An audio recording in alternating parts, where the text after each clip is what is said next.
Artigo 314. Comprovada a idade limite para permanência em atividade nos termos das Constituições Federal e Estadual e das leis respectivas, o presidente do Tribunal de Justiça expedirá o ato, assegurada ampla defesa ao magistrado.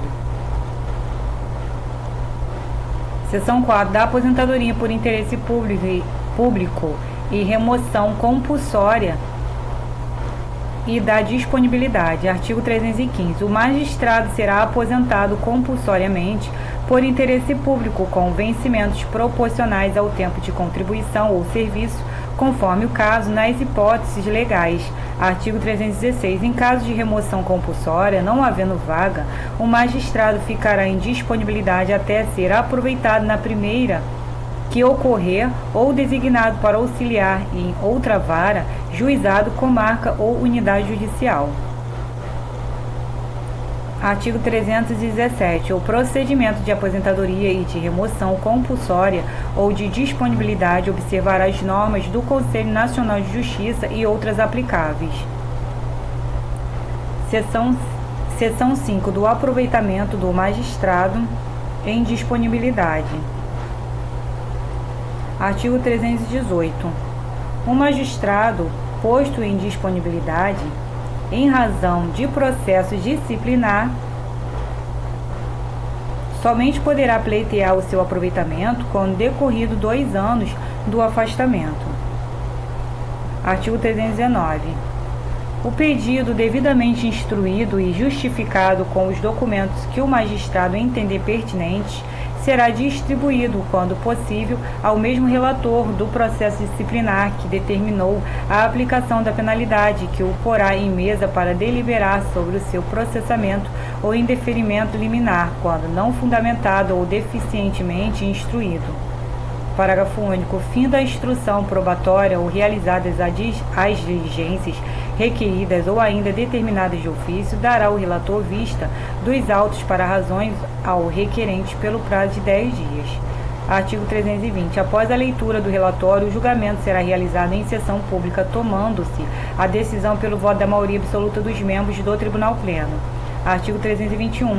A apreciação do reaproveitamento de magistrado em disponibilidade disciplinar pode ser provocada de ofício pelo Conselho da Magistratura ou pelo Tribunal Pleno, que fundamentará a indicação independentemente da aquiescência do magistrado. Artigo 322. Deferido o aproveitamento,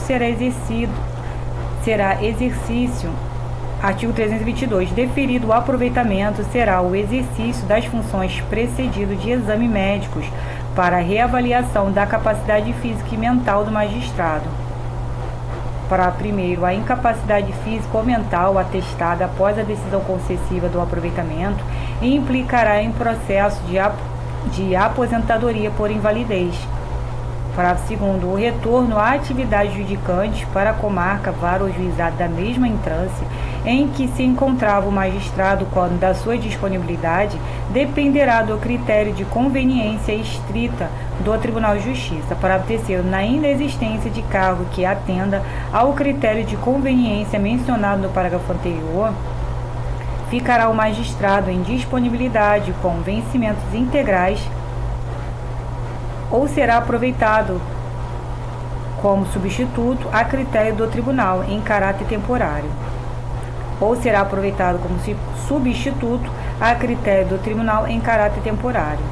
Capítulo 8. Do processo de demissão de magistrado. Artigo 323. A perda do cargo em razão de processo penal por crime comum ou de responsabilidade dependerá da apreciação pelo Tribunal de Justiça da repercussão dos fatos que motivaram a decisão condenatória no exercício da função judicante. Para primeiro, a perda do cargo somente ocorrerá quando a repercussão do fato revelar-se incompatível com a dignidade do cargo de magistrado. Parágrafo 2º. O processo especial para apreciar-se a repercussão da decisão condenatória transitada em julgado será iniciado com a respectiva indicação pelo Conselho da Magistratura ou pelo Tribunal Pleno, observando-se no que lhe for aplicável o procedimento previsto no capítulo que prevê o processo de aplicação das penas de disponibilidade, aposentadoria e remoção compulsórias, com a expedição da respectiva portaria e demais atos que ali estão previstos para a instrução e julgamento. Parágrafo 3º. Decidindo o Tribunal Pleno, pelo quórum de 2/3, pela demissão do magistrado, o presidente do tribunal expedirá o respectivo ato. Parágrafo 4º. Quando, pela natureza ou gravidade de infração penal, se torne aconselhável o recebimento da denúncia ou queixa contra o magistrado, o Tribunal Pleno, pelo voto de 2/3 de seus membros, poderá determinar o afastamento do cargo do magistrado acusado até final decisão.